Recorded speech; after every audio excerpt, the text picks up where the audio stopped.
हमारा जो आज का टॉपिक है, हमने कल भी आपको बताया था, बड़ा इंपॉर्टेंट टॉपिक है। एक समान वाहित क्षेत्र में वैद्युत द्विध्रुव, वैद्युत द्विध्रुव बोलिए या इसको द्विध्रुव बोलिए, क्योंकि अभी तक हम इलेक्ट्रिक डाइपोल की ही बात कर रहे हैं। एक और प्रकार का आपको द्विध्रुव मिलेगा बाद में, जो कि होता है चुंबकीय द्विध्रुव। और जो चुंबक होता है वो हमेशा द्विध्रुव की फॉर्म में ही रहता है, जबकि वैद्युत द्विध्रुव हम कह सकते हैं एक आप बना सकते हैं उसको, वो स्वतः ही हमें नहीं मिलता। तो जैसे हमने आपको वैद्युत द्विध्रुव की परिभाषा दी थी कि समान परिमाण के जब दो विपरीत आवेश एक दूसरे से अल्प दूरी पर रखे जाएं तो इसे हम वैद्युत द्विध्रुव कहते हैं। और इसका वैद्युत द्विध्रुव आघूर्ण P बराबर होता है 2a Q के बराबर होता है, यदि Q क्या है, आवेश का परिमाण है। तो अब हमने क्या करना है कि एक समान वाह्य क्षेत्र में वैद्युत द्विध्रुव रख रहे हैं, तो सबसे पहले एक समान वाह्य क्षेत्र बना लेते हैं। यह हम एक समान वाह्य क्षेत्र बना रहे हैं इस प्रकार से, दूसरा ये और तीसरा ये बना रहे हैं, और इस पर रख रहे हैं एक वैद्युत द्विध्रुव। तो वैद्युत द्विध्रुव किस प्रकार से होगा, हमने इस प्रकार से बना लिया वैद्युत द्विध्रुव को।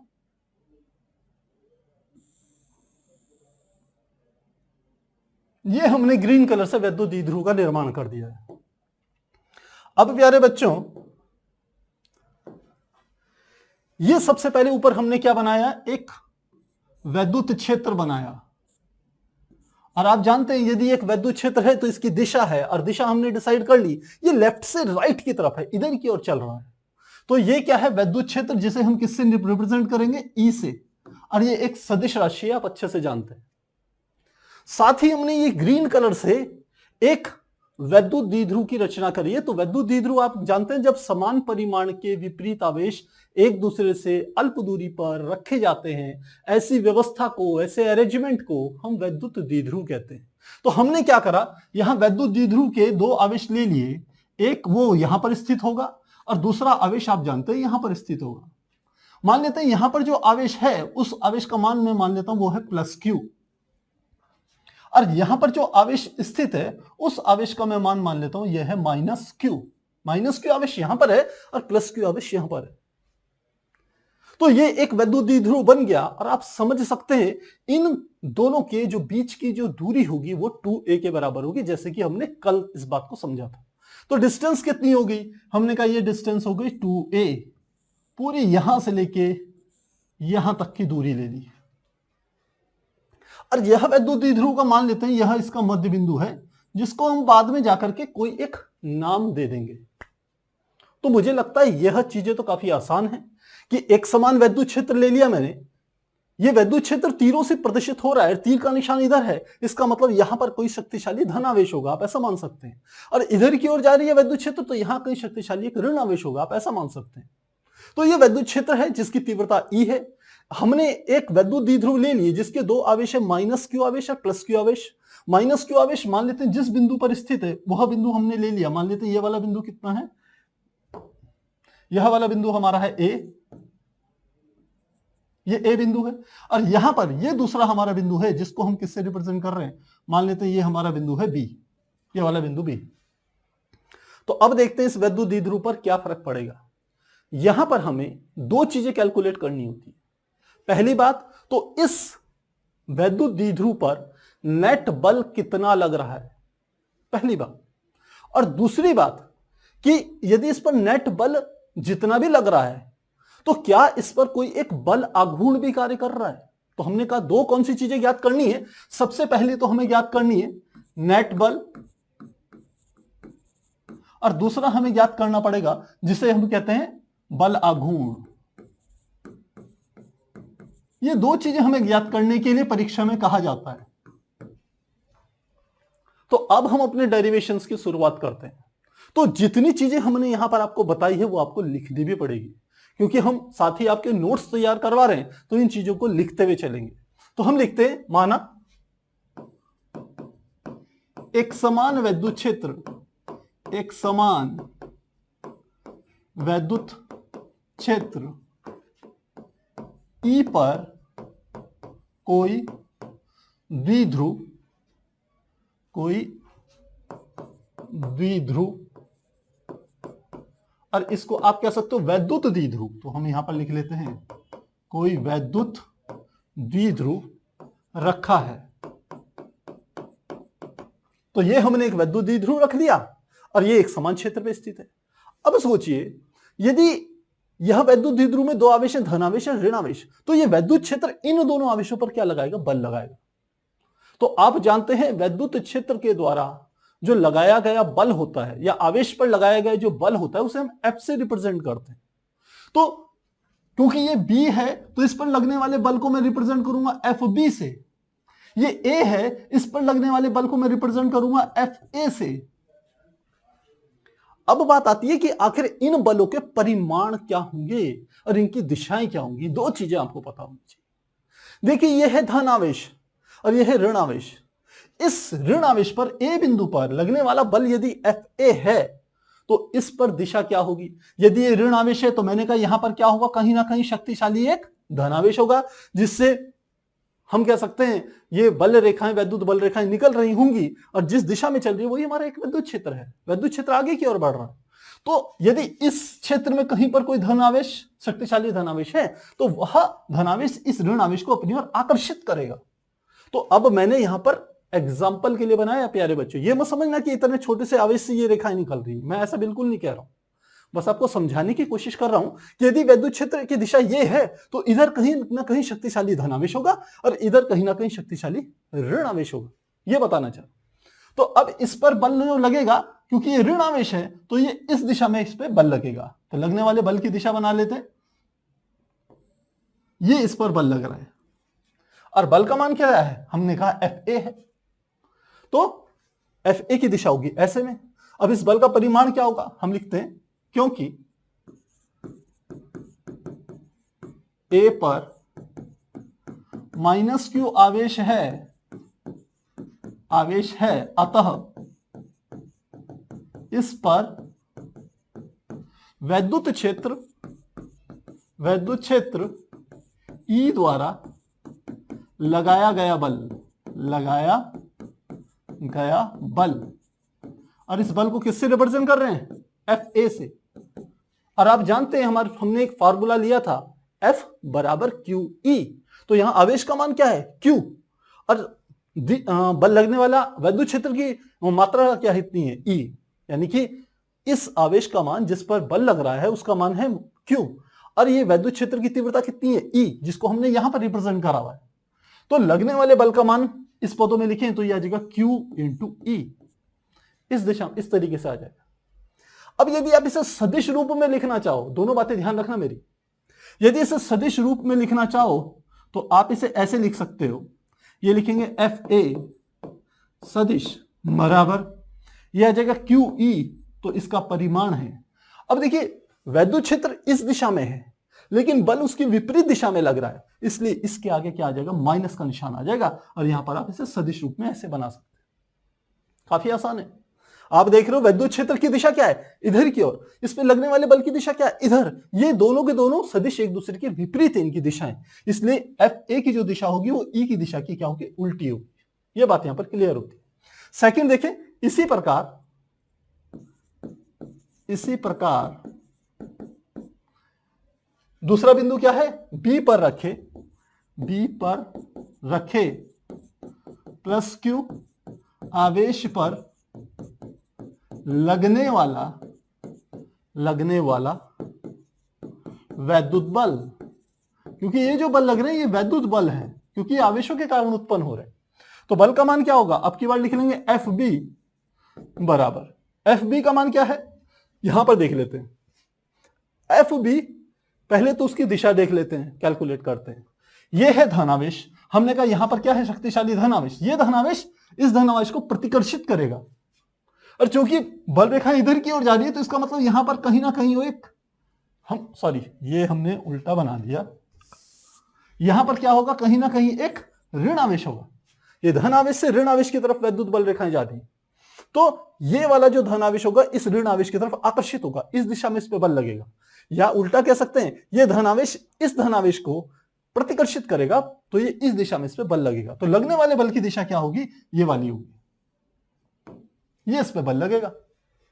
तो काफी आसान है। तो बल का मान क्या है? F B. तो एफ बी बराबर भी ऐसे ही हो जाएगा, एफ बी बराबर, अब देखिए आवेश का परिमाण कितना था? क्यू, और विद्युत क्षेत्र की तीव्रता कितनी थी? ई। तो लगने वाले बल का मान फिर से क्या आ जाएगा? क्यू इंटू ई। अब हम कहें सदिश रूप में इसे लिखना है, सदिश रूप में लिखें तो क्या आ जाएगा? एफ बी बराबर किसके आ जाएगा? अब यहां देखिए बल भी इसी दिशा में लग रहा है, विद्युत क्षेत्र की दिशा भी ये है, तो दोनों एक दूसरे के समान हैं। यदि समान है तो आगे जैसे हमने यहां माइनस का निशान लगाया था ऐसा निशान नहीं लगाएंगे, और यहां पर आ जाएगा प्लस क्यू इंटू ई। इसको इस तरीके से हम क्या कर सकते हैं? रिप्रेजेंट कर सकते हैं।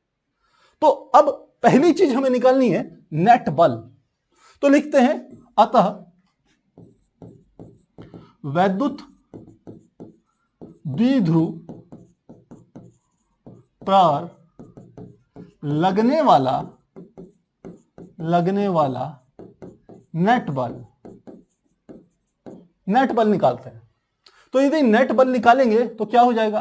तो कुल बल हमारा हो जाएगा F बराबर F A plus F B के।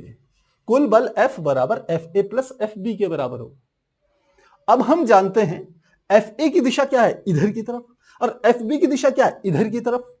तो ये दोनों के दोनों बलों की दिशाएं एक दूसरे के विपरीत हैं, अपोजिट हैं। इसलिए यदि एफ ए का मान हमने क्या लिया था यहां पर? एफ ए बराबर क्यू ई। तो यहां पर लिख लेंगे एफ ए बराबर आ जाएगा क्यू इंटू ई। और एफ बी क्योंकि विपरीत दिशा में है तो इसका मान क्या आ जाएगा? Minus Q E. तो टोटल एफ यहां पर लिख लेंगे नेट, एफ नेट बराबर क्या आ जाएगा? 0। जितना बल माइनस क्यू आवेश पर इतना इधर की ओर लग रहा है उतना ही बल विपरीत दिशा में लग रहा है। ये क्योंकि वैद्युत द्विध्रुव एक निकाय है, एक सिस्टम है, इसके दो बिंदुओं पर दो बल लग रहे हैं जिनका परिमाण बराबर है लेकिन दिशाएं विपरीत है, इसलिए नेट बल जो होगा वो 0 के बराबर होगा। तो एक चीज प्यारे बच्चों हमने कैलकुलेट कर लिए, जो कि हमारा क्या था? नेट बल था, ये हमने कैलकुलेट कर लिया। अब हम इससे आगे निकालेंगे इस पर लगने वाला बल आघूर्ण। तो उसको इससे पहले शुरुआत करें। आप चैट सेक्शन में बताइए कि क्या ये चीज आपको समझ में आ गई है। यदि कहीं पर कोई डाउट है तो पिन पॉइंट आप प्रश्न पूछिएगा तो मैं आपके उसके जवाब जरूर दूंगा। तो स्क्रीनशॉट लेना चाहेंगे, स्क्रीनशॉट लेंगे, साथ ही 1 2 3 4। तो बहुत बढ़िया बात है। अब हम चलते हैं आगे, इसका करते हैं दूसरा पार्ट, यानी कि बल आघूर्ण निकालना। अब पहले समझिए कि इसमें बल आघूर्ण कहां से आया और बल आघूर्ण होता क्या है। दो बातें। बल आघूर्ण आपने क्लास 11th में पढ़ा होगा। बल आघूर्ण का अर्थ होता है कि यदि कोई एक ही वस्तु पर दो बल यदि कार्य कर रहे हैं या एक ही बल कार्य कर रहा है और वो उसे किसी अक्ष के परितः घुमाने का प्रयत्न कर रहा है तो ऐसे बल को हम कहते हैं बल आघूर्ण। और दूसरा हमारे पास एक आता था, एक और बल आघूर्ण का तरीका था जिसे कहते थे बल युग्म का बल आघूर्ण। बल युग्म का बल आघूर्ण, तो इसको समझते हैं। हमने कहा, हमने शब्द यूज करा है बल आघूर्ण, सॉरी ये बल युग्म का बल आघूर्ण, बल युग्म का बल आघूर्ण। ये क्या चीज हुई? देखिए बल युग्म का अर्थ होता है बलों का जोड़ा। ये आज गड़बड़ ज्यादा हो रहा है। ये होता है हमने कहा बलों का जोड़ा, यानी कि पेयर। और यदि ये दो बल मिलकर के किसी वस्तु को, किसी निकाय को किसी अक्ष के परितः घुमाते हैं ना, आघूर्ण का अर्थ होता है प्यारे बच्चों घूमना, और बल आघूर्ण का अर्थ होता है बल लगा करके किसी वस्तु को किसी अक्ष के परितः यदि घुमा रहे हैं तो घुमाना हो गया आघूर्ण, और चूंकि बल लगा के घुमा रहे हैं इसलिए उसको बल आघूर्ण कहते हैं। आसान काम है। अब यहां पर हमने शब्द यूज कर लिया बल युग्म, तो इसका अर्थ है कि यहां पर किसी वस्तु को किसी अक्ष के परितः घुमाया तो जा रहा है, लेकिन खास बात क्या है, यहां एक बल नहीं है, यहां पर बलों का जोड़ा है। तो ठीक वही चीज आपने यहां पर देखी। यहां पर देखिए ये जो एक वैद्युत द्विध्रुव है, ये एक निकाय है, एक सिस्टम है। इस पर दो बल कार्य कर रहे हैं, एक ये वाला बल, एक ये वाला बल। इन दोनों बलों का परिमाण आपस में बराबर है, तो ये एक बलों का जोड़ा है। और ये क्या कर रहा है, एक इस दिशा में लग रहा है, एक इस दिशा में लग रहा है। तो क्योंकि बलों का परिमाण बराबर है तो नेट बल शून्य हो गया। नेट बल शून्य का अर्थ क्या हुआ, इसका अर्थ है कि निकाय यानी कि वैद्युत द्विध्रुव कोई रेखीय गति नहीं करेगा, रेखीय गति नहीं करेगा।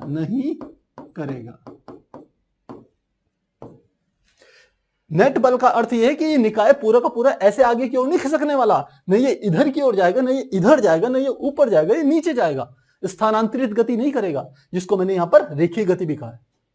तो इतनी बात समझ में आ गई। तो अब एक संभावना है कि ये बल इधर लगा रहा है, ये बल इधर लगा रहा है, ये निकाय या वैद्युत द्विध्रुव स्थानांतरित गति तो न करे, लेकिन ये घूर्णन गति कर सकता है। यानी कि इसकी अक्ष कौन सी है, इसका ये जो बिल्कुल सेंटर का पॉइंट है, ये इस अक्ष के परिधि ऐसे घूम सकता है। तो इसी चीज को हमने क्या करना है, कैलकुलेट करना है। अब बलयुग्म का जो बल आघूर्ण होता है या बलयुग्म का जो आघूर्ण होता है वह बराबर उसका सूत्र होता है। तो सूत्र लिख लेते हैं। हमने लिखा बलयुग्म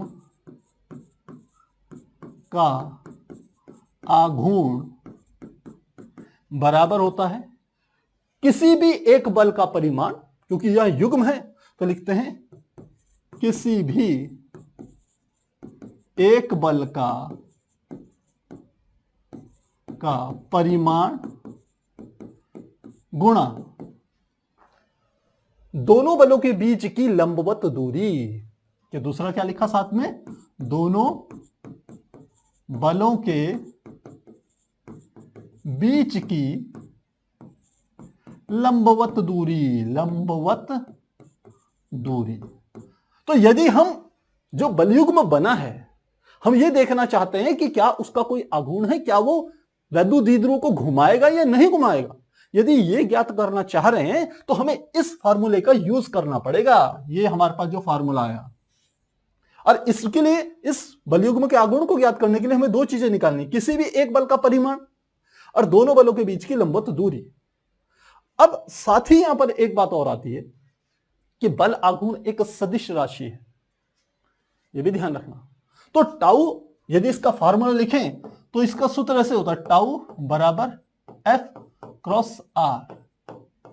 इसको इस तरीके से लिख सकते हैं, यानी कि बलाघूर्ण भी सदिश है, एफ लगने वाला बल भी सदिश है, और घूर्णन अक्ष से क्योंकि लंबवत शब्द आ गया, लंबवत दूरी जिसको हम विस्थापन भी कहते थे, तो वह हमारी या न्यूनतम दूरी को भी विस्थापन कहते थे, वो एक डायरेक्शन को ही शो करता है, इसलिए यह भी क्या है, सदिश। तो इन दोनों सदिशों का गुणनफल भी एक सदिश है, और यही हमारा क्या है, बल आघूर्ण है, ये बलयुग्म का आघूर्ण। तो सबसे पहले बलयुग्म के आघूर्ण को ज्ञात करने के लिए किसी भी एक बल का परिमाण क्या है और दोनों बलों के बीच की लंब दूरी क्या है, ये ज्ञात करते हैं। तो देखिए, एक बलों का परिमाण तो आपको पता ही है, ये समीकरण मान लेते हैं, ये वाली समीकरण कितनी है, 1, और ये वाली मान लेते हैं समीकरण कितनी है, 2। तो पहले बल Fa का परिमाण है QE, Fb का परिमाण भी कितना है, QE, तो दोनों के परिमाण आपस में बराबर हैं। ये भी क्या है, QE, और ये वाला भी क्या है, ये भी QE है। डायरेक्शन बना दी ना हमने, परिमाण तो बराबर है, माइनस लगाने की जरूरत नहीं है आपको कि आप यहां पर माइनस लगाएं, उससे कोई फर्क नहीं पड़ेगा, क्योंकि माइनस से आपको पता चल गया इसकी लगने वाले बल की दिशा इधर होगी। तो बलों का परिमाण तो आपको पता चल गया, कोई भी एक बल लीजिए, चाहे पहला लीजिए Fa लीजिए या Fb लीजिए, दोनों का परिमाण QE है। अब इंपॉर्टेंट बात क्या है, इन दोनों बलों की, एक ये वाला बल और एक ये वाला बल, इन दोनों बलों के बीच की लंबवत दूरी ये ज्ञात करनी है। तो कैसे ज्ञात करेंगे तो प्यारे बच्चों, सबसे पहले हम क्या करते हैं, इन बलों की क्रिया रेखाएं बनाते हैं। देखिए, नेट बल तो शून्य है, लेकिन ये बल आघूर्ण इसलिए तैयार कर सकता है क्योंकि इनकी क्रिया रेखाएं एक ही नहीं हैं। क्रिया रेखाएं क्या होती हैं, मैं आपको एक एग्जांपल से समझाता हूं। मैंने कहा ये एक वस्तु है, इस वस्तु पर एक बल इधर लग रहा है, मान लो ये बल का मान है F1, और इधर की ओर एक दूसरा बल लग रहा है, इस बल का मान क्या है, F2, इस बल का मान भी 5 न्यूटन है, इस बल का मान भी 5 न्यूटन है। तो मैं कहूं कि ये जो वस्तु है इस पर कुल नेट बल कितना है, तो 5 न्यूटन इधर 5 न्यूटन इधर, परिणामी बल 0। बात समझ में आती। अब क्या ये दोनों बल मिलकर इसको घुमा सकते हैं, तो मैं कहूंगा नहीं घुमा सकते, क्योंकि इनकी ये क्रिया रेखाएं सेम है। यदि मैं क्रिया रेखा बनाऊं, यदि मैं इनकी ये वाली क्रिया रेखा बनाऊं, तो ये देखिए ये क्रिया रेखा एक ही है, एक ही क्रिया रेखा पर दोनों बल लग रहे हैं, तो इसलिए ये घुमाएंगे भी नहीं। वही बात को यहां पर समझिए। पहले बल की क्रिया रेखा क्या है, इस वाले बल की, तो इस बल की क्रिया रेखा ये वाली है, और इस वाले बल की क्रिया रेखा क्या है, इस बल को पीछे की ओर बस एक लाइन से बढ़ाते चले जाइए। तो ये दो बल हैं, इनकी क्रिया रेखाएं अलग अलग हैं, इसलिए ये एक बल युग्म का निर्माण करेंगे। मूल कारण ये। तो अब इनके बीच की क्रिया रेखाओं के बीच की लंब दूरी क्या है, यहां से लेकर यहां तक एक लंब खींच लीजिए। तो मैं लंब खींच लेता हूं, यहां से मैंने क्या करा, एक लंब खींच लिया, ड्रॉ कर लिया। ये जिस बिंदु पर इसने काटा उसका कोई नाम दे दीजिए, मान लेते हैं ये बिंदु क्या है, सी। अब सी से मैंने ए को भी मिला दिया सीधे आपस में, कोई दिक्कत नहीं है। अब मान ले कि ये जो हमारा वैद्युत द्विध्रुव है, ये वैद्युत क्षेत्र के साथ जो कोण बना रहा है, ये वाला कोण, ये मान लेते हैं थीटा है, क्योंकि ये वैद्युत क्षेत्र की दिशा में भी नहीं है, ऐसे भी नहीं है, इससे थोड़ा सा मुड़ा हुआ है, तो ये कोण मान लेते हैं थीटा है। और यदि ये थीटा होगा तो ये वाला भी थीटा होगा, आप इस बात को भी जानते हैं। तो अब हम कहें हमें निकालना है BC, तो इस त्रिभुज के हिसाब से देखें, ये तो लंब है, तो ये कितना होगा, 90 डिग्री का कोण होगा। तो ये समकोण त्रिभुज में BC क्या हुआ, ये हमारा हो गया लंब।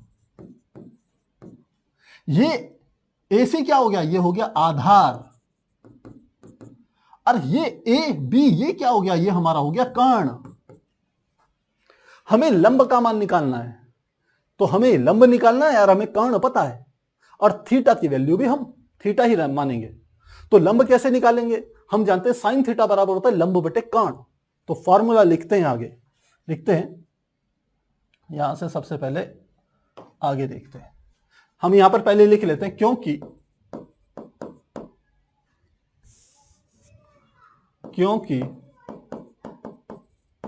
दोनों बलों की क्रिया रेखाएं, और दोनों बल कौन कौन से हैं, ये दोनों बल FA तथा FB, ये हैं दोनों बलों की क्रिया रेखाएं अलग अलग हैं,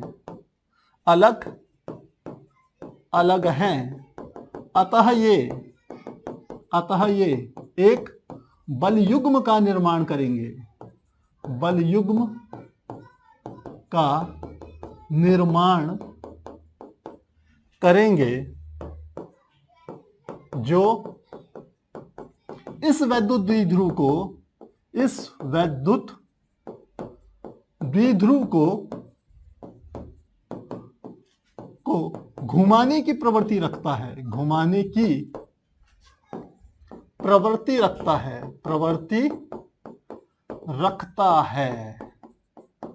तो हमने आपको वो बात जो बोली थी वो लिख भी दी, जिससे आपके नोट्स अच्छे से तैयार हो।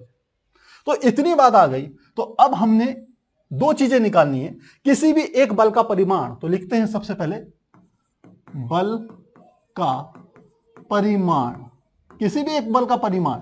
तो हम जानते हैं चूंकि FA का परिमाण बराबर है FB के परिमाण के, और ये बराबर किसके है, Q इंटू E के। ये बात तो समझ में आती है। अब साथ ही हमें निकालनी है लंबवत दूरी। तो दूसरा लिखते हैं, दोनों बलों की क्रिया रेखा के बीच की लंबवत दूरी, और जिसको मैंने किससे रिप्रेजेंट किया था, आपने देखा होगा, लंबवत दूरी बराबर क्या है, BC। अब मैं आपको दिखा देता हूं, ये दूरी थी, ये B से लेके C तक की, ये लंबवत दूरी। और इस BC का मान कैसे निकालेंगे, तो ट्रायंगल ले लेंगे सबसे पहले, कौन सा वाला, ACB से, त्रिभुज ACB से। तो लिखते हैं इस बात को, BC के लिए, क्योंकि BC का मान निकालना है, त्रिभुज ABC से, समकोण त्रिभुज से। लिखेंगे साइन थीटा, साइन थीटा बराबर होता है लंब बटे कर्ण।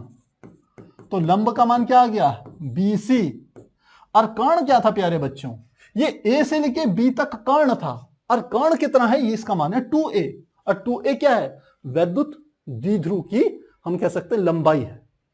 तो कर्ण का मान कितना आ गया 2a, तो यहां पर लिख लेंगे कर्ण आ गया 2a।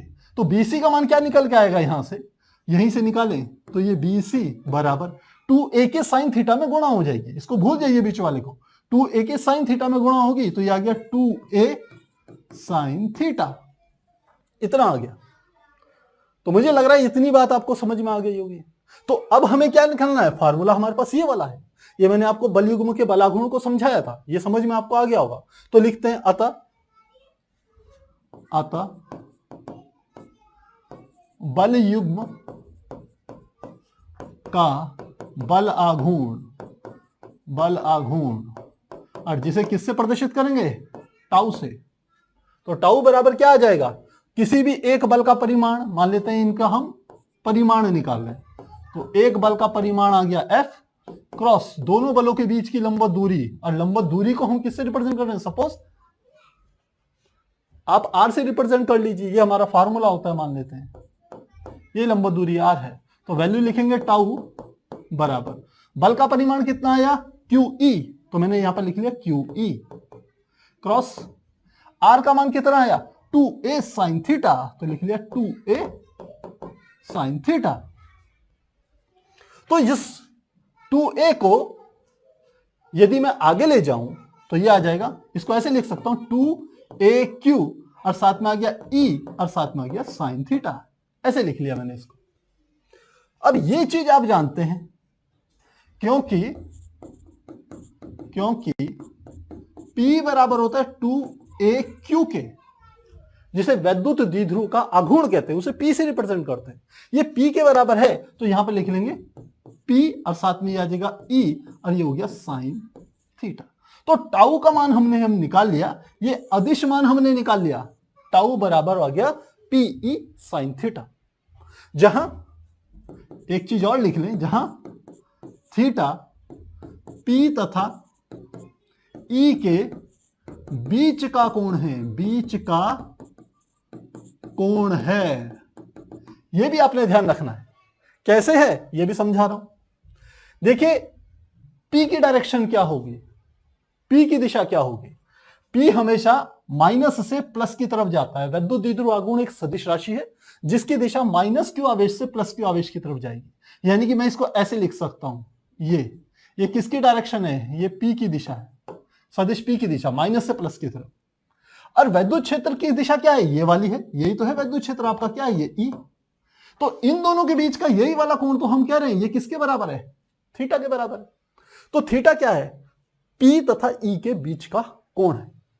तो इतनी बात मुझे लग रहा है ये समझ में आपको आ गई होगी। और यदि इसको सदिश रूप में लिखेंगे तो कैसे लिखेंगे, इसको लिख सकते हैं टाउ बराबर P क्रॉस E, क्योंकि जब दो सदिशों की गुणा होती है तो उसका मान दोनों सदिशों के परिमाण और उनके बीच के कोण के जया के गुणनफल के बराबर होता है। तो P क्रॉस E को मैं PE साइन थीटा भी लिख सकता हूं। तो ये हमारे पास क्या आ गया, एक इंपॉर्टेंट हम कह सकते हैं फॉर्मूला आ गया, टाउ बराबर P क्रॉस E के बराबर या PE साइन थीटा के बराबर। ध्यान रखेंगे जो टाउ यानी कि बल आघूर्ण की दिशा होगी वो P तथा E इन दोनों दिशाओं के लंबवत होगी। तो यह भी लिख रहे हैं टाउ की दिशा P तथा E की दिशा के लंबवत होगी। इतनी बात प्यारे बच्चों समझ में आपको आनी चाहिए, ये बहुत इंपॉर्टेंट चीज है।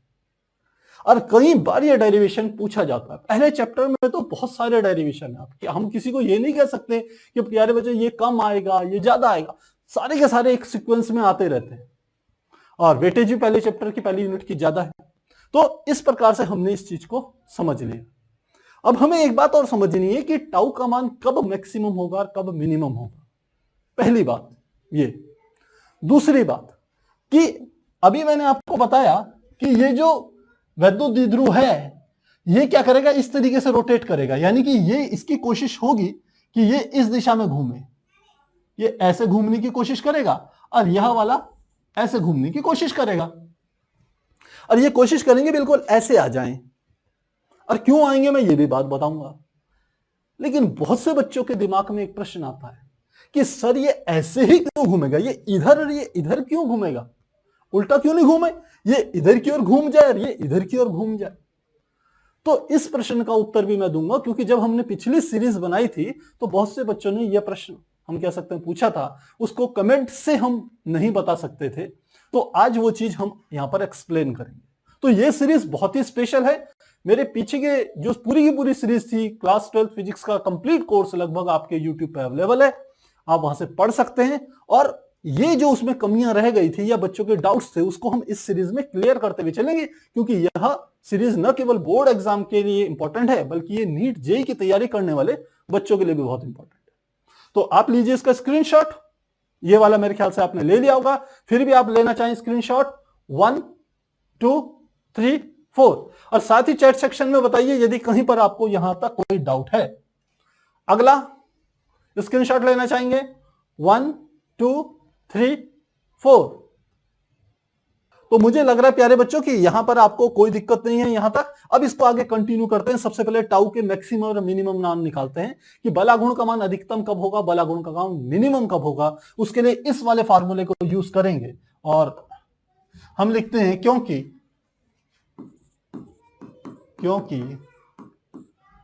टाउ बराबर होता है, अभी हमने निकाला P into E into sine theta के बराबर, ये हमारे पास फार्मूला होता है।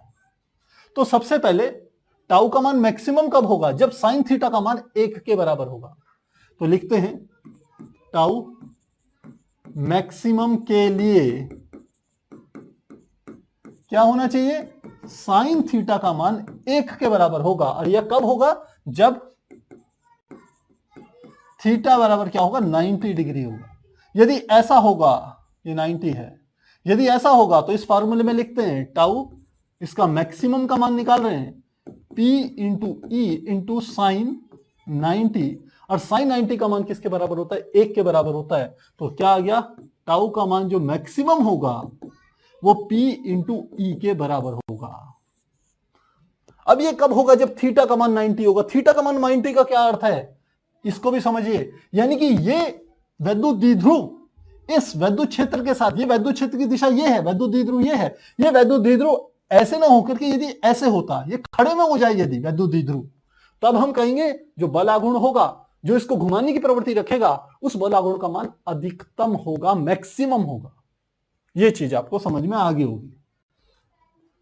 तो अगला देखें, टाउ का मान मिनिमम कब होगा, ये मैक्सिमम के लिए था, टाउ मिनिमम के लिए।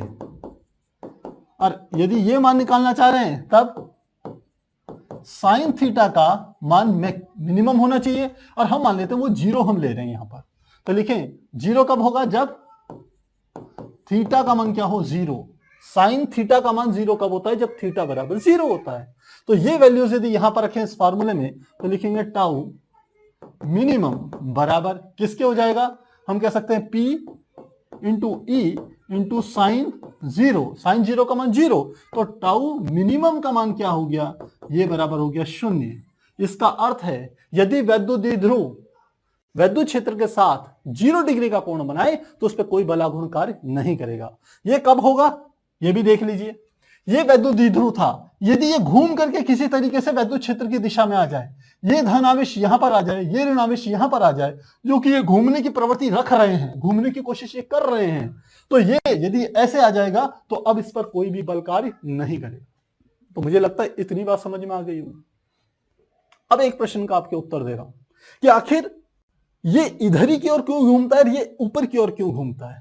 इस बात का जवाब प्यारे बच्चों आपको मुझे लगता है मैक्सिमम कहीं नहीं मिल पाएगा, केवल कुछ ही जगह पर आपको इसका उत्तर मिलेगा। अदरवाइज मैक्सिमम बुक पे आपको ये आंसर नहीं मिलेगा कि ये ऊपर की ओर, ये नीचे की ओर क्यों मूव कर रहा है। ये आपको समझा रहा हूं। तो कैसे करेंगे ये समझिए। देखिए हम फिर से एक वैद्युत द्विध्रुव बना रहे हैं, अब की बार थोड़ा रफ डायग्राम यूज कर रहे हैं। मैंने कहा ये हमने बना चुके हैं, ये यहां पर एक वैद्युत द्विध्रुव बना लिया। ये हमने कहा कौन सा आवेश है, प्लस क्यू आवेश है। ये क्या है, प्लस क्यू आवेश है। और यह वाला कौन सा है, इधर वाला, ये माइनस क्यू आवेश है। तो मैंने यहां पर लिख लिया माइनस क्यू आवेश लिख लिया। अब ये क्या है, वैद्युत क्षेत्र है ई, इसकी दिशा है। अब हमने कहा इस पर लगने वाले बल की डायरेक्शन क्या थी। लगने वाला बल ये वाला था, जिसको हमने एफ, ये पॉइंट ए था तो एफ ए से रिप्रेजेंट किया था, क्योंकि ये बिंदु क्या था, ए, और ये वाला बिंदु क्या था, बी। तो इस पर लगने वाले बल की डायरेक्शन क्या थी, ऐसे थी, इसलिए इस बल को मैंने एफ बी से रिप्रेजेंट किया था। अब मैं आपको ये बताना चाह रहा हूं ये अंदर ही की ओर क्यों घूमेंगे, ये नीचे की ओर, ये ऊपर की ओर क्यों घूमेंगे। इसके लिए सिंपल से आप क्या करिए कि इस जो हमारे पास बल है इसके वियोजन कर लीजिए, जिसे हम कहते हैं वेक्टरों का वियोजन। क्योंकि एफ क्या है, बल, बल क्या है, सदिश राशि, तो इसका वियोजन करेंगे। वियोजन करने के लिए यह वाली हमारी जो रेखा है इसको सीधे आगे की ओर बढ़ा दिया मैंने ऐसे, और इसको भी मैंने इधर की ओर आगे की ओर बढ़ा दिया ऐसे। अब इसका वियोजन करना है तो ये वाला एंगल कितना है, आप देखिए ये वाला एंगल कितना है, थीटा। क्योंकि ये वाला एंगल कितना था, हमने कहा था थीटा है। तो यदि ये वाला एंगल थीटा है तो इसका वियोजन करेंगे तो सबसे पहले क्या करें, यहां पर एक लंब रेखा भी ले लेते हैं, इस वाली रेखा के लंबवत रेखा। तो लंबवत रेखा ये वाली होगी, ध्यान रखना। तो अब इसका वेक्टर वियोजन करें, यहां से एक लंब इसमें डाल दिया और यहां से एक लंब इस पे डाल दिया। तो ये वाला जो घटक होगा, ये कौन सा घटक होगा, लंबवत घटक होगा, इसलिए इसका मान होगा एफ ए साइन थीटा। कौन सा वाला घटक, ये वाला घटक, ध्यान रखिएगा।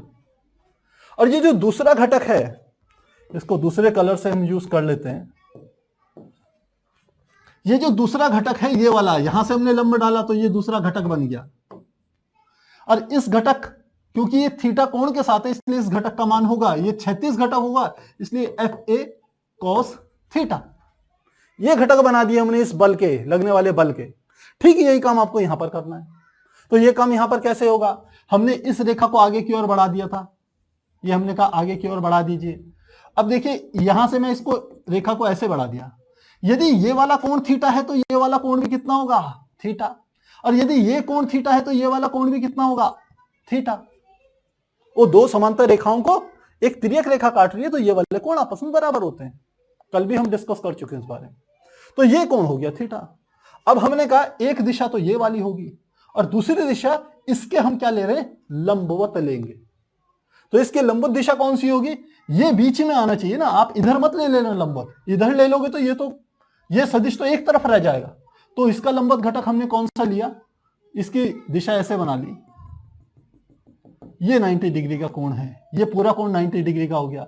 अब इसके घटक बनाते हैं, यहां से हमने इस पर एक लंब डाल दिया और यहां से हमने इस पर एक लंब डाल दिया, क्योंकि ये वाला कोण, ये वाला घटक जो होगा ये इस वाले कोण के साथ में है, 36 कोण के साथ में है, इसलिए इस घटक का मान होगा एफ बी कॉस थीटा। और इस वाले घटक का मान क्या होगा, क्योंकि ये ऊर्ध्वाधर घटक के साथ है इसलिए होगा एफ बी साइन थीटा। तो ये हमने घटकों में तोड़ दिया एफ बी और एफ ए को। अब यहां पर समझने की बात क्या है, ये देखिए ये एफ बी कॉस थीटा इस डायरेक्शन में लग रहा है और ये एफ ए कॉस थीटा इस दिशा में लग रहा है। तो ये वाला जो घटक है और ये वाला जो घटक है इसमें हम देख रहे हैं चूंकि एफ ए का जो परिमाण होता है वो बराबर है एफ बी के परिमाण के, और वो किसके बराबर है, क्यू ई के बराबर है, हम जानते हैं। तो ये वाला घटक इसके बराबर और विपरीत है, इसलिए ये एक दूसरे को निरस्त कर देंगे। तो लिखते हैं एफ ए कॉस थीटा तथा एफ बी कॉस थीटा एक दूसरे को संतुलित कर देंगे, संतुलित कर देंगे। इस वाले बल ने इस बल को क्या कर दिया, बैलेंस कर दिया। अब कौन से बल बचे, इस ए बिंदु पर केवल एक ही बल लग रहा है जो ये वाला है, इसका मान क्या है, एफ ए साइन थीटा। तो ये इस दिशा में लग रहा है नीचे की ओर, ऊपर नहीं लग रहा है, ये नीचे लग रहा है। और इस वाले घटक पर दूसरा बल लग रहा है एफ बी साइन थीटा, जो कि इसको इस दिशा में ले जा रहा है। इसीलिए हमने आपको डायग्राम में बताई थी ये बात, ये कि इस पर जो बल लगेगा ये इसको यहां घुमाने की कोशिश करेगा, ये वाला बल इसको यहां घुमाने की कोशिश करेगा। तो आपको समझ में आ जाना चाहिए ये ऊपर ही लगेगा, ये नीचे की ओर नहीं लगेगा। तो आप चाहें तो इसका ले सकते हैं screenshot.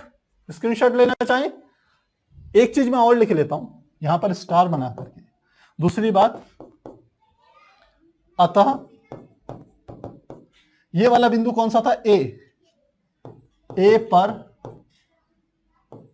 F A sine theta तथा बी पर, बी कौन सा पॉइंट है, ये वाला, बी पर एफ बी साइन थीटा द्विध्रुव को घुमाने की प्रवृत्ति रखता है, घुमाने की प्रवृत्ति रखता है, प्रवृत्ति रखता है। तो ये चीज आपको और समझ में आनी चाहिए। आप चाहें तो स्क्रीनशॉट ले सकते हैं 1 2 3 4। तो हम देखते हैं हमारा अगला एग्जाम्पल है, यह है 1.10। इसके अनुसार QC के दो आवेश एक दूसरे से 5.0 मिलीमीटर की दूरी पर स्थित हैं। ये मुझे लग रहा है थोड़ा सा आपको देखने में परेशानी हो रही होगी, तो आप बुक से इसको समझ सकते हैं। इस द्विध्रुव की अक्ष पर द्विध्रुव के केंद्र O से चित्र 1.21 में दर्शाए धनावेश की ओर 15 सेंटीमीटर पर स्थित है। तो डायग्राम ये है। इसी डायग्राम को मैं थोड़ा सा अलग सा बना रहा हूं, फिर इसको हटा करके क्या करेंगे आपको डिटेल में समझाएंगे। देख लेते हैं पहले, ये हट जाएगा, हाँ हट जाएगा। तो ये डायग्राम क्या है, ये देखिए मैं यहां पर बना रहा हूं। इसका सॉल्यूशन क्या होगा, सॉल्यूशन कैसे निकालेंगे। देखिए ये दो द्विध्रुव हैं, एक पॉइंट हमने ले लिया, ये वाला पॉइंट जो है ये है A, ये वाला पॉइंट क्या है, ये है B। इन दोनों के बीच में मध्य बिंदु क्या है, O। इधर -10 माइक्रोकुलाम का आवेश रखा है और इधर की ओर +10 माइक्रोकुलाम का आवेश रखा है। और इसी अक्ष पर एक पॉइंट ले लिया P। तो यहां से हमने क्या ले लेते हैं, यहां पर हमने एक पॉइंट ले लिया, ये आगे बढ़ा दी इसकी अक्ष, और यहां पर एक पॉइंट क्या ले लिया इन्होंने, P। अब इस P पर आपको इस वैद्युत द्विध्रुव के कारण लगने वाले बल को ज्ञात करना है। और खास बात क्या है कि A से लेके B तक के बीच की जो दूरी है वह दूरी है 5 मिलीमीटर। यहां से लेके यहां तक की दूरी 5.0 है, यह है 5.0 मिलीमीटर, ये दूरी दे दी। और O से P तक की दूरी, यहां से यहां तक की जो दूरी है वो हमको दे दी 15 सेंटीमीटर, 15 सेंटीमीटर। तो ये वाला जो डायग्राम था मैंने यहां पर बना लिया है, अब मैं इसे हटा रहा हूं।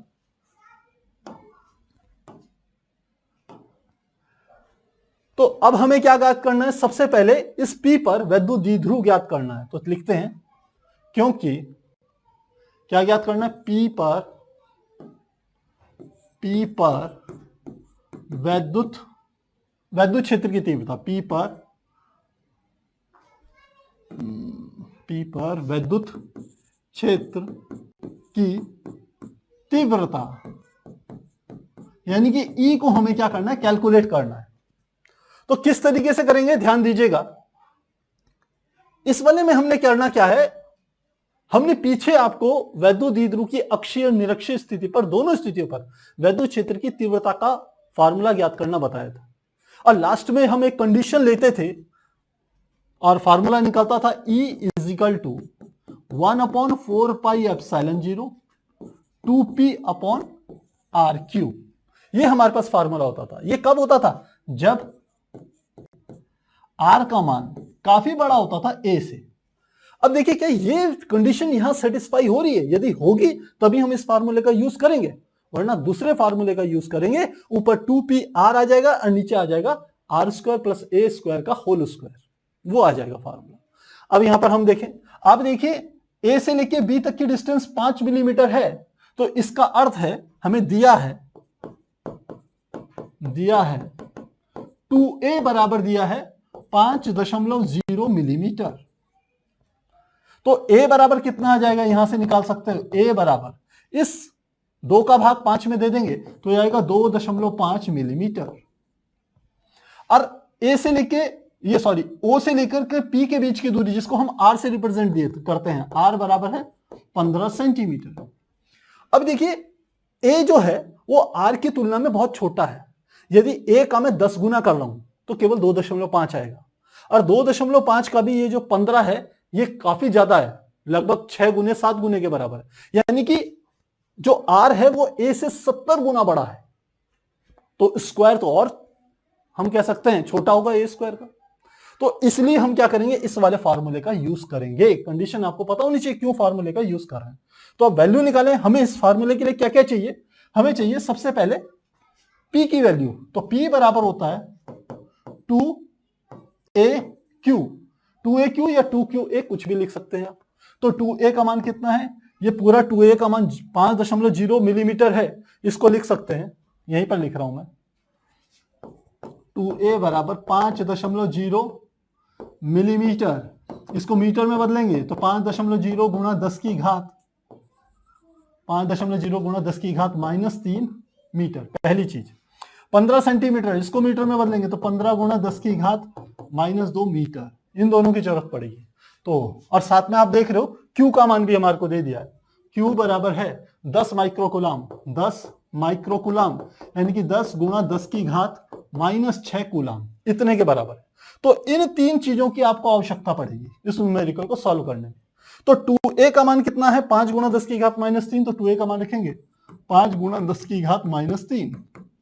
Q का मान कितना आ गया, 10 गुणा 10 की घात -6, 10 गुणा 10 की घात -6। सॉल्व कीजिए, कितना आ जाएगा, 10 पंजे 50 गुणा 10 की घात -9, और मात्रा किसका क्या आ जाएगा, P का, आप जानते हैं कूलम मीटर, ये आ गया। अब इस वाले फार्मूले में P का मान आपको पता है, R का मान पता है, 1/4 पाई एप्सिलॉन नॉट का मान भी पता है, 9 गुणा 10 की घात 9 होता है। तो वैल्यूज रखते हैं, तो हम लिखते हैं E बराबर 1/4 pi epsilon not 2P upon है R3। वैल्यू रखे 1/4 पाई एप्सिलॉन नॉट की, ये होता है 9 गुणा 10 की घात 9 गुणा 2 की जगह लिख लिया 2। P का मान कितना आ गया, 50 गुणा 10 की घात -9 बटे क्या है R3। तो R3 का मान कितना है, R का मान है 15 गुणा 10 की घात -2, तो लिख लिया 15 गुणा 10 की घात -2 और इसका क्यूब। सॉल्व करेंगे तो ये आ गया 9 गुणा 50 दूनी 100 गुणा 10 की घात 9 और 10 की घात 9, ये दोनों के दोनों क्या हो जाएंगे, हम कह सकते हैं कट जाएंगे एक प्रकार से। देखें ये हमारा सही है, कुछ गड़बड़ तो नहीं लिखा है, हाँ ये ऊपर की ओर 5 की 10 में गुणा करी 50 और साथ में ये आ गया, ठीक है। तो ये कट जाएगा, तो ऊपर की ओर कितना बचेगा, बस इतना ही बचेगा, और 10 की घात क्या आ जाएगा, सीधे 9 माइनस 9 आ जाएगा, इतना आ गया। नीचे क्या आएगा, 15 का यदि क्यूब निकालेंगे तो ये हमारा आ जाएगा 225 गुणा 15, स्क्वायर तो 225 होता है हमें याद है, गुणा 15, और ये आ जाएगा 10 की घात -2 में 3 की गुणा करेंगे तो 10 की घात -6, इतना आ गया। तो इसको थोड़ा सा और सॉल्व करें तो 9 की 100 में गुणा करेंगे तो क्या आ जाएगा, 900 गुणा 10 की घात -6 ऊपर ले जाइए तो 10 की घात कितनी हो जाएगी, +6 बटे 15 की 225 में गुणा करेंगे तो 15 पंजे 75, 7 बज गया हासिल, 15 दूनी 30 और 7 37, 15 दूनी 30 और 3 33, इतना आ गया। अब देखिए नीचे है 3375, ऊपर है 900, तो मैं क्या कर रहा हूं, इसकी एक घात हटा करके इसको यहां आगे बढ़ा रहा हूं, ये 9000 बना रहा हूं इसे, तो ये आ गया 9000 गुणा 10 की घात +6 से 1 घटा देंगे तो कितनी आ गई 5, और बटे 3 3 7 5। अब भाग दे के देखिएगा, ये लगभग 2 और 3 के बीच में आएगा, तो कितना आ जाएगा, ये लगभग आएगा 2.66 गुणा 10 की घात 5, और क्या निकाल रहे हैं, वैद्युत क्षेत्र E निकाल रहे हैं, इसका मात्रक होगा न्यूटन पर कूलम। और वैद्युत क्षेत्र की दिशा क्या होगी, वैद्युत क्षेत्र की दिशा हम पहले भी बता चुके हैं डेरिवेशन में, इस दिशा में होगी, यानी कि हम लिख सकते हैं B से P की ओर, या O से P की ओर ले लेते हैं क्योंकि वो मध्य बिंदु है, दिशा O से P की ओर, या दाईं तरफ तो इस प्रकार से प्यारे बच्चों हम इसकी क्या कर सकते हैं, दिशा भी ज्ञात कर सकते हैं। तो मुझे लग रहा है ये चीज आपको समझ में आ गई होगी। तो यदि इसमें कहीं डाउट है तो आप चैट सेक्शन में लिखिए, फिर हम क्या करते हैं, इसका एक नेक्स्ट पार्ट करते हैं जो कि बहुत ही आसान है। तो स्क्रीनशॉट लेना चाहेंगे, 1 2 3 4।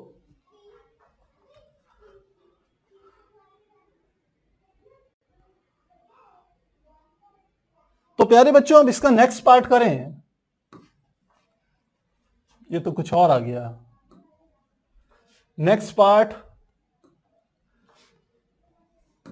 देखिए, इसी प्रश्न में ये क्या रहा है, द्विध्रुव की अक्ष के अभिलंबत ओ से एक दूसरा डायग्राम था, अनुसार गुजरने वाली रेखा से 15 सेंटीमीटर की दूरी पर किसी बिंदु Q पर विद्युत क्षेत्र ज्ञात कीजिए। तो क्या डायग्राम बनेगा, इन्होंने कहा यहां हमारे पास था ये पॉइंट, इसको मिटा दें,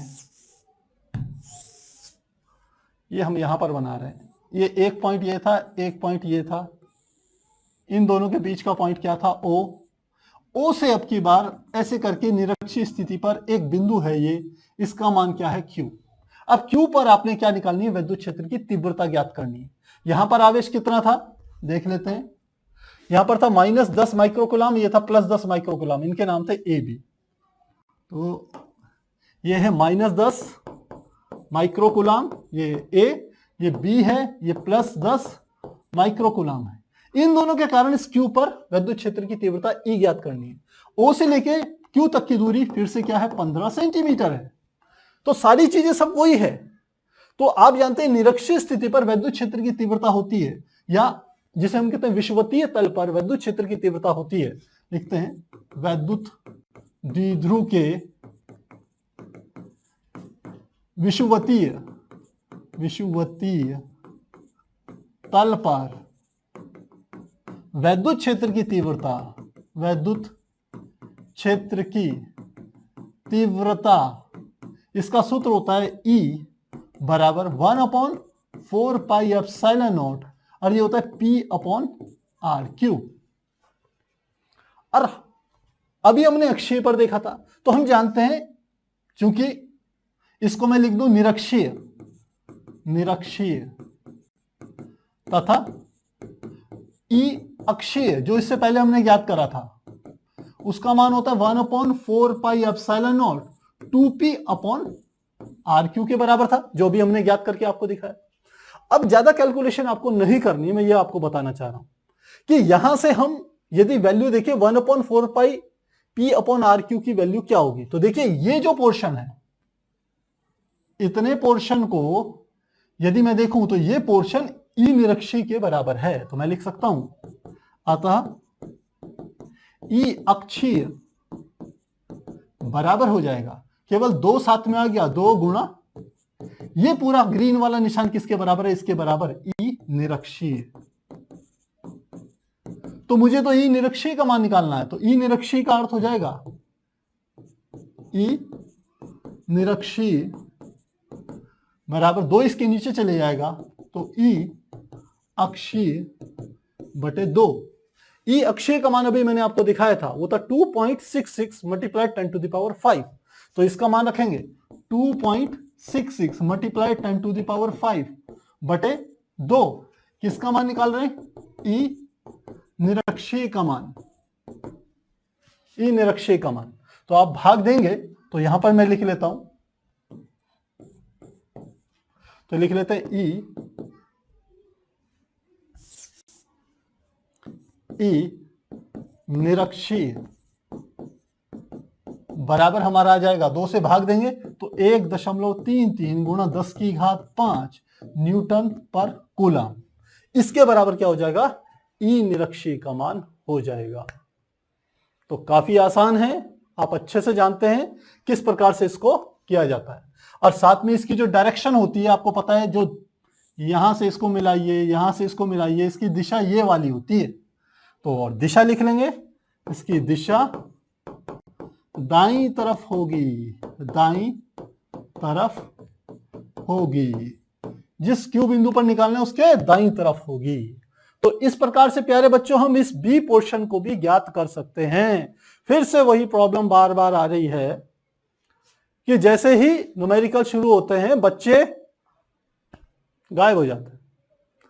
आधी अधूरी चीज सीखोगे बच्चों तो फिर बाद में हमें दोष दोगे कि ये चीज नहीं आई, ये चीज नहीं आई। कोशिश कीजिए, पेशेंस रखिए, पूरी तैयारी कीजिए।